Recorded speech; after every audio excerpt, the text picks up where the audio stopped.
Hi, I'm Jonathan Bird, and welcome to my world.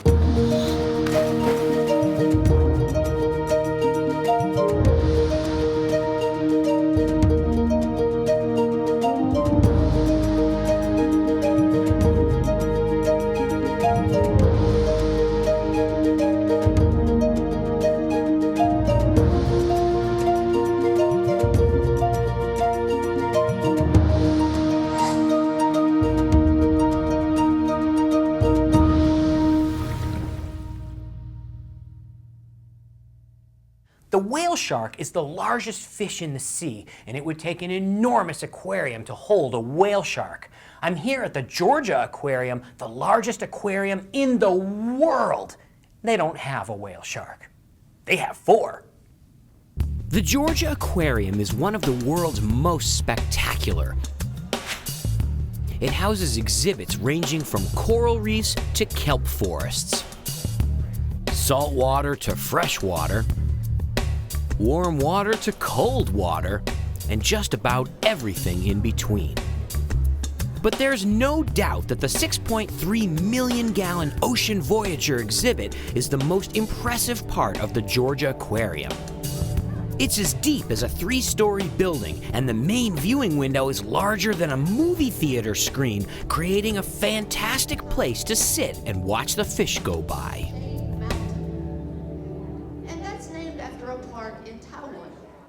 I enjoy the bubble window where I can relax and watch the sharks. There's also a tunnel through the Ocean Voyager so people can walk underneath the marine life, which includes some of nature's most magnificent animals like manta rays and whale sharks. Keeping manta rays and whale sharks in captivity is difficult. First of all, these are huge animals. Mantas grow larger than a car, and whale sharks larger than a bus. So they need a lot of space.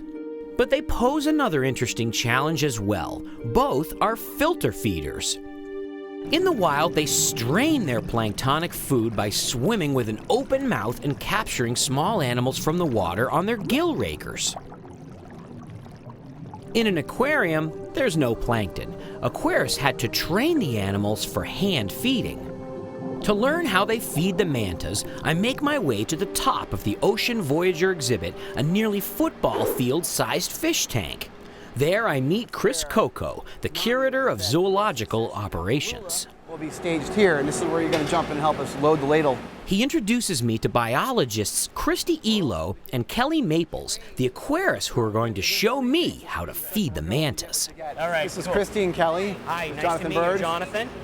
Kelly, nice to meet you. These 2 are the biologists up here that work the animals every day. You guys are lucky. The mantas are fed a combination of krill and small fish from a ladle.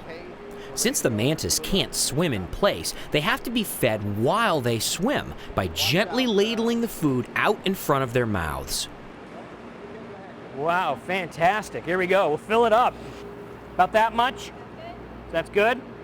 Excellent. After observing a few times, now it's my turn to try.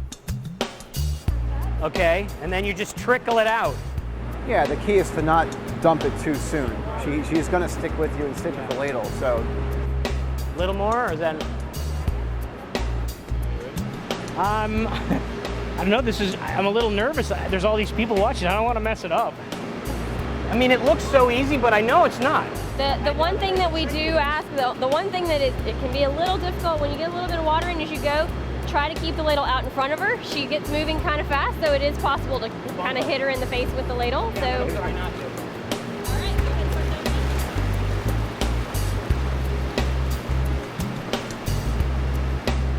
How's that? All right. Woo! Thank you very much. Thank you so much. That was cool. How many people get to do that? I got to feed a manta ray. That is so cool. Feeding the whale sharks is even more complicated. It involves the aquarists using small boats to keep ahead of the moving whale sharks. This is like a precision ballet of whale shark feeding. These ropes go all the way across the tank.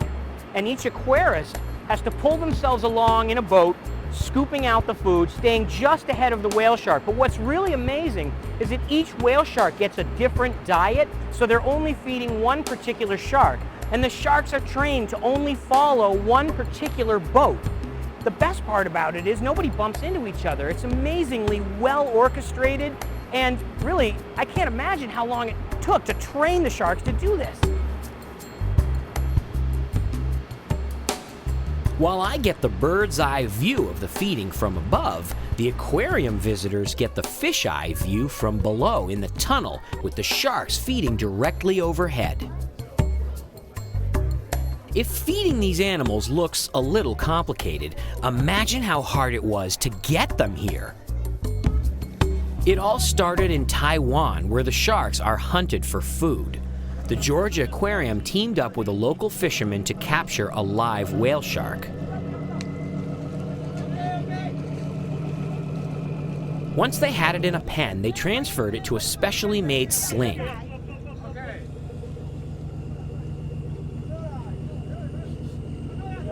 Then it was transferred into a custom tank with life support for an overseas flight.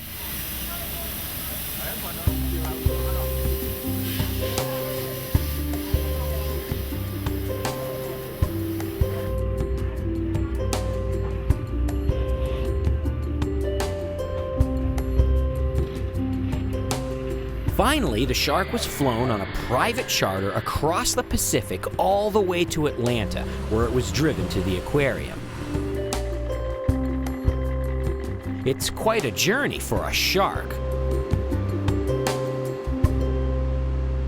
Given how expensive and difficult it is to get whale sharks all the way to the Georgia Aquarium, the staff isn't taking any chances when it comes to their care. The rooms where food is prepared are nearly as clean as operating rooms. And the water quality is constantly monitored. I spend some time down in the pump room with John Masson, the assistant manager of life support. John, this place is huge. Tell me about these pumps. Well, here at the Georgia Aquarium, we have about 36 50 horsepower pumps on this side of the room, 34 25 horsepower pumps on the other side, which means we pump about 140,000 gallons a minute through this room, which is enough to turn over 6.3 million gallons in under an hour.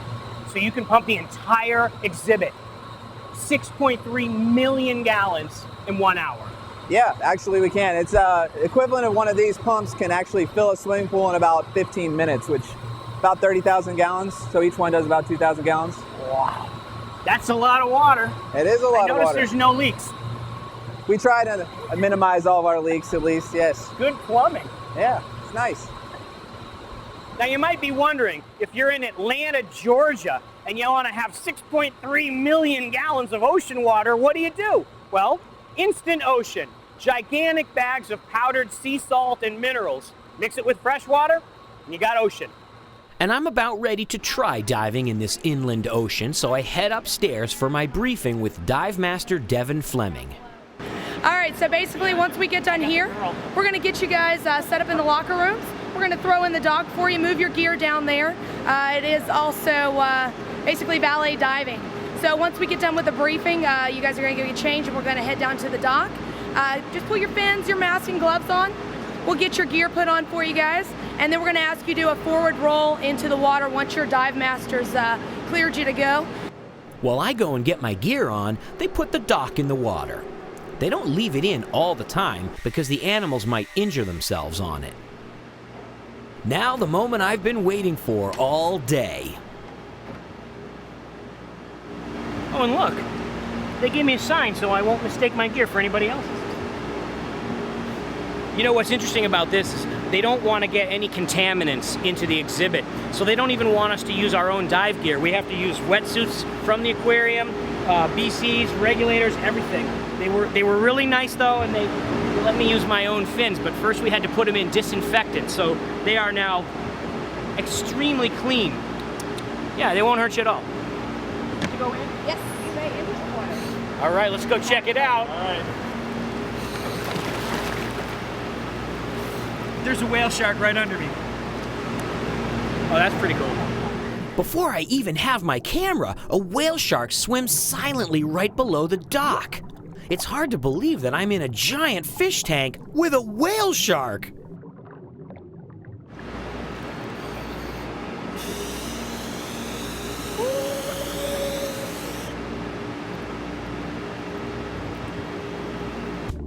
Welcome to the world's largest aquarium. Enjoy your dive and your tour with Devin this morning and 5,000 or 6,000 of your favorite friends. On the bottom, a great hammerhead comes over to check me out. I follow Devin down towards the deep end of the exhibit, and Tallulah, the manta ray, swims over to say hello.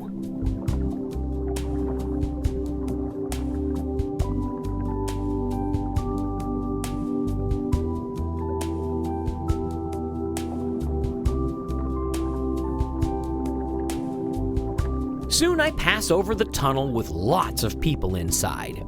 They're looking up at me, and I can't help but think how lucky I am to be able to do this dive. I wave to the kids and keep moving with Devin to the deep part of the exhibit. A whale shark with a school of jacks keeping him company swims over me. The whale sharks move around this huge tank in circles and figure eights. They're used to the divers and don't mind us at all. There's so much marine life in this exhibit that sometimes I forget I'm doing a dive in an aquarium. My camera moves from whale shark to great hammerhead. Then on to Nandi, the other manta ray, doing barrel rolls.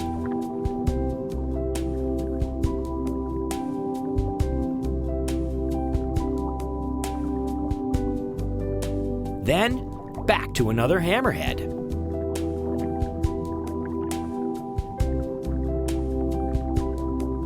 Through the enormous viewing window, the crowd watches the action, a sand tiger shark passing right in front of the glass. The experience is almost overwhelming. It would take quite a few dives to get used to this. I just can't believe my eyes. There are so many fish.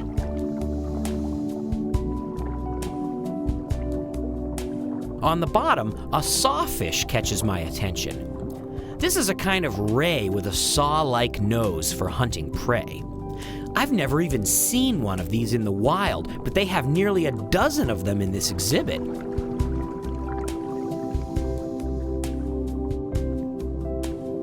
One of the aquarium staff divers peacefully enjoys a sand tiger shark lazily drifting by. In spite of their fierce-looking teeth, these sharks are no threat to people. They eat smaller prey.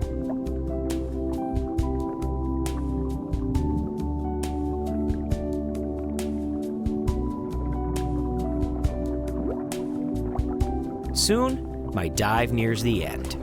On our way back to the shallow end of the exhibit, I pass once again over the tunnel with the people looking up. And Tallulah buzzes by again as if to bid me farewell. Devin gives me the signal to head up to the surface. It was such a short dive, I don't know if I can bring myself to getting out of the water.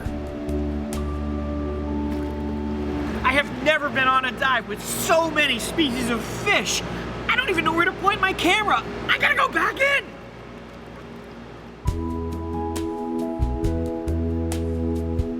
Maybe they won't notice if I stay just a little while longer. This is one dive I just don't want to end.